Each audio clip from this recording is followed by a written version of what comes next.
շրջանում մեծ ակտիվություն է ցուցաբերում ձեր որդին, Հովհաննես Ծառուկյանը։ Նրան հաճախ կարելի է տեսնել տարբեր միջոցառումներում, հատկապես պատերազմի ժամանակ մասնակից եւ վիրավորում ստացած տղաների հետ։ Ասեկոսներ է պատտվում, որ նա ուզում է դառնալ падգամավոր, հարցից հետեւյալն է. արդյոք ունի նման ցանկություն, հավակնություն թե ոչ։ Իմ որդին Հովհաննեսը ոչ ցանկություն ունի, ոչ էլ իրավունք ունի։ Իր տարիքը չի համապատասխանում։ Ես ուրախ եմ, հպարտ եմ, որ իմ որդին լավ գործեր է կատարում։ Առաջարկել է, որ ես անպայման ուզում եմ, որ կարողանամ վիրավորված տղաների համար պայմաններ հնարավորություն ստեղծենք, որ կարողանան իրենք մարզվելու, պարապելու հնարավորություն ունենան։ Ասեմ, որ շատ դժվար է, պատասխանատու է, ես պատրաստ եմ, ասեմ, եթե դու պատրաստ ես, ես պատրաստ եմ, տղա ջան, ապրես, հալելակես, որ դու մասին մտածում ես, եւ այդ ժամանակ ծանոթացել եմ Էրիկի հետ, Վանակում վիրավորված, որը որպես տղա, որպես մարդ իր պահվածքով բոլորն էլ հարգում են, կամք ունի, ձգտում ունի, բոլոր ամեն ինչով,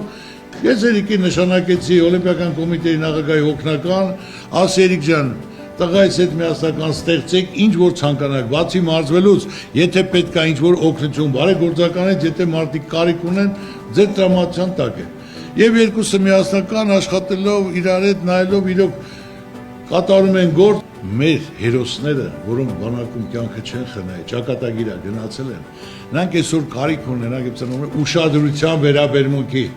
որ անտեսված չլինեն, նրանք արել են այն, ինչ որ պետք է երկին ժողովրդին իրաց ցավը տանեն։ Մենք էլ իմ տղան էլ Էրիկն էլ նույն պատասխանատվական ընկերություն են անում, աջակցում են, լավ բան են կատարում եւ օրինակ են ծառայում։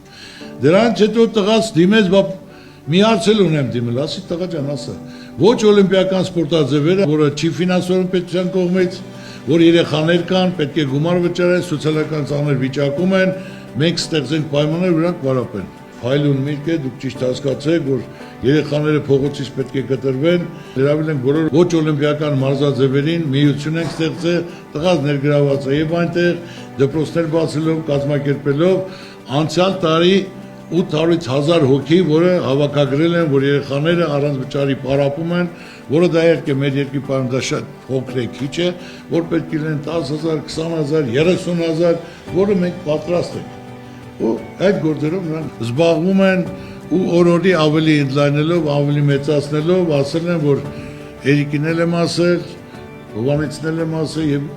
Գառնիկին եմ ասել, որ կարողանանք ինչ որ պետք է անենք, մենք պետք է ունենանք առողջ սերունդ, եթե կա առողջ սերունդ, ուրեմն կա ապագա, եթե չկա առողջ սերունդ, չկա ապագա։ Հովհաննես Ծառուկյանի խոսքով նման ծրագրերը կարևոր են եւ ամեն դետալի մոտենում է մեծ պատասխանատվությամբ։ Պատկերացնում եք, թե ինչքան մեծ է լինելու պատասխանատվությունս, առաջին այդ հարցը ինձ հայրս է տվել,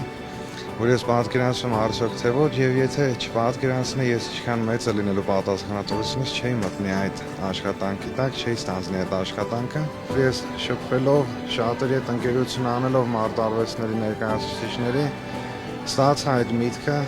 եւ սկսեցի մշակել ծրագիրը ու մենք սկսեցինք զարգացնել։